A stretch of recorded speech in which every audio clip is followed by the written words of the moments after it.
guys, what's going on? We are live. It is Friday. Uh, Big week. We finished the 90-day challenge. I really wanted to do a whole Who is Dan Laurie, a whole 90-day challenge. But to be completely honest, I have to talk about what's been on my mind. And it's been that video that I watched recently of the police in Minneapolis murdering the guy in the street. And it was absolutely horrific for me to watch. And as somebody who's a martial artist and understands chokes and somebody going unconscious and going to sleep, it was police brutality, racism, it was murder. I know everybody says racism is huge in it, and obviously if the guy was wearing a yarmulke, Israelis would say, or Jewish people would say, anti-Semitism is like, it's always going to be a person. I see it in my mind as humanity as a person. I saw it as just a person being killed. I couldn't take myself to watch the entire video because I saw at the point where his consciousness was gone, and then I saw where the officer went past the point of no return. And it was absolutely disgusting. You are in control of yourself. You are in control to put the pressure on somebody like that. As somebody who trains, I know when you can apply pressure onto somebody. I put my body weight onto somebody. And then, the difference, tap, and they don't want to, and then you can really dig the body weight. And all right. And that's the point where you let them go. And you always let them go. And my job at owning a martial arts academy and being a martial artist is always to protect the fighters and walk around and see if somebody's in trouble or seeing if they're close to being unconscious. So I could tell basically that split second where somebody goes limp. And that's it. That's time. You need to get off that person. Otherwise death is coming. You could kill somebody. So it's something to take very seriously. And it's something that you need to know. And this cop, obviously, he dropped his weight. And when he did, he gave that kind of look like, oh, yeah, like who's the boss now? Kind of disgusting thing. And he just kept on applying pressure. And you have your carotid artery here. All you need is your thumbs. You don't need to actually choke somebody. You just need to cut off blood circulation here and then on the esophagus. So that thing is really disgusting. And I think that officer deserves to be sentenced to a life sentence for a murder charge. And I think that the other officers involved should definitely be suspended, lose their license, everything, never be a cop again, and do some time, because you have to, just because somebody's seniority, even if they're doing something, if you don't agree with it, you have to have the balls to stand up and go against it. And I understand that might go against your job, but where do you morally stand? I'm sure they take an oath to become a police officer, but when does it become a point where enough's enough and you have to stand up and say something? They were holding them, maybe they didn't feel, but you can feel in somebody's body when they lose that consciousness, when they go, and you can feel that. I can feel that as a martial artist. The moment, the person goes unconscious, I let go. And sometimes I'll even let go too soon because the person made me nervous. You don't want to choke somebody, especially once they're out, to keep on going. And it comes down to if the cop really knew what he was doing. I mean, doesn't matter at that point if he knows that he knew what he was doing. He looked like that face had the intention of bad intentions. And the fact that how long he was going is unexcusable. I mean, it became the point where it wasn't even a person anymore. I couldn't even watch the video. I saw towards the end, it was just basically the guy was like a fucking carcass. And then they actually put him on handcuffs, and then try to put him on the stretch. It was, I was losing sleep over it. It made me angry at the cops. Because listen, ever since I'm a kid, I've been a skater my whole life. So always it's been the cops. Always cops trying to bust me, run from the cops, get away from the cops. The cops were always not the enemy, like we wanted to cause damage or harm towards them, but they were they're the person you had to stay away from because you don't want to get caught. You don't want to do damage, but you don't want to get caught. So my whole life I've been dealing with that whole thing, and then you get older, you get a car, you get pulled over, tickets. Rarely do you ever have any good interactions with the police, Obviously, if an emergency happens, you have to call 911. You don't even think about it. You want them there. When you want them there, you want them there. When you don't, you don't. All right? But I never really had good relationships with the police. As like I said, I was younger, getting in trouble with skateboarding and whatever else happened in my younger life. Never really had a good going with them. Found out early that they're not your friends as much as they try to act like they're your friends and cool and calm. When they have to get to their job done, they have their sarge, their boss. They might be young, cool, but at the end of the day, they're going to do what they have to do to save their ass, and that's going to mean yours pretty much. So that's what I was saying. So then when I got older, when I turned like 21, I started interacting with a lot more police officers because I was in the jujitsu. I joined jujitsu. And a lot of cops, and I saw a lot of good guys, and then a lot of guys with chips on their shoulder as well. You could tell the difference. But I really started to grow, and I built relationships with the police officers over the years, and I really grew a respect for them as brothers on the mat because we always came up with in here we all wear the same uniform, the gi. So I really get, and you meet all different types of police officers, different sizes, colors, and like in the gym on the mat, there's only one color that really matters, and that's the color of your belt. There's no race or religion or anything like that. We really don't bring that stuff on the mat. That's not what it's about. It's about the sport. It's about your skill. That's your ranking. That's how you're judged. So I really grew over time and met a lot of cops and became friendly with them. And I've also trained with a lot of officers. And I believe that if you want to be a police officer, you should be at least a purple belt in jiu-jitsu, right? Blue belt's not enough. I think everybody should be a blue belt, but I think if you want to be an enforcer of the law, a police officer, you should be at least a purple belt. So you have a full understanding of not just how to do the moves, but time of having the moves applied to you and losing that ego of having to beat people, getting beat, maybe understanding full technique and full everything. Like I said, I train with a lot of officers and they have a full understanding, but I'm sure there are plenty that don't. I've had plenty of, everybody comes in, starts as a white belt. You shouldn't be a cop on the street for 10 years and you're starting as a white belt. I think this should be a requirement. If you're going to be a professional and you're getting paid to do what you do, you should be at a professional level of physicality and able to reprehend any person at any time. Like handcuff and ask questions later, cool. But once you have them cuffed, that's it. Once people are cuffed, they're cuffed, bro. Cuff them to a tree. Let them bug out. If you can contain them, you got them contained. All right. And you should be able to contain them without slamming them or striking them. Like, I'll tell you, I could pretty much handcuff any white belt that comes into the gym. If I say handcuff, I could pretty much handcuff them without really putting up too much of a struggle or too much of a fight. And me having the confidence of knowing I can do that allows me to do that. Like, if you train for 6 months, even if they gave the cops 6 months, they do the police academy or whatever, I don't know how long, 6 months isn't enough time to build the confidence. It's enough time to get an ego to think that you can do this or you can do that. But it's not true. 6 months, when I was a white belt at 6 months, that was about the time that I got in my first bar fight. And I was like, yeah, I can do this shit.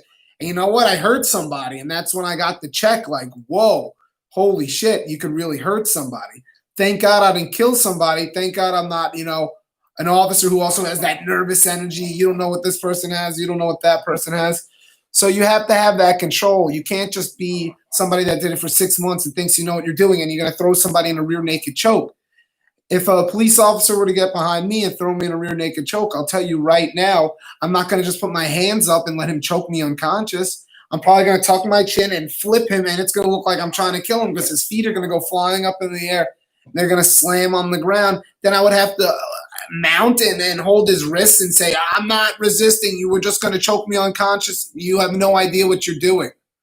I'm not going to just allow you to do it. So now I'm getting – so it's a whole crazy situation where I think that the police are really undertrained. The majority of them really don't know how to deal with these situations. They should be fucking experts in bagging, handcuffing, just being able to cuff people and sit them down, cuff them to the bench, cuff them to whatever, and people will sit them down. Once you're cuffed, you're caught, dude.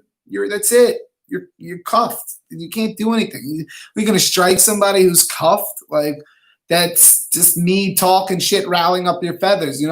That's the control. That's the ego. That's where they have to let that go. And I think it's good that they should do it in the gym where you could let it go and you could understand pressure and really understand how to be an inch away or what really is not allowing somebody to breathe because you've been in that position. So again, with that knee on the neck position that the cop was applying in the video, I've had that done to me, and right away I know the person's usually a cop. So when somebody comes in and they're a white belt, I'll play with them a little. I'll let them see what they have. I'll give them positions. I'll see what their natural reactions are, right? You want to see where their head's at. Once in a while, somebody will, put their knee on my neck. And right away, I bug out because I have a bad neck, one. Two, that's not a legal move. You don't put your knee on people's neck.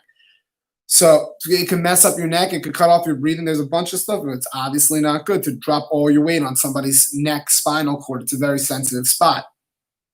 So if somebody does that, right away I'll bug out, and then I don't play nice guy anymore. Then I run it on them and I let them know, even if they're a white belt, because they did a real move. And then at the end I go, "Are you a cop?" And I swear to you, 95% of the time, maybe once somebody said no, yeah. It's always a move that the police officer goes for, the cop goes for. I say, you can't do that in here. That's such a cop.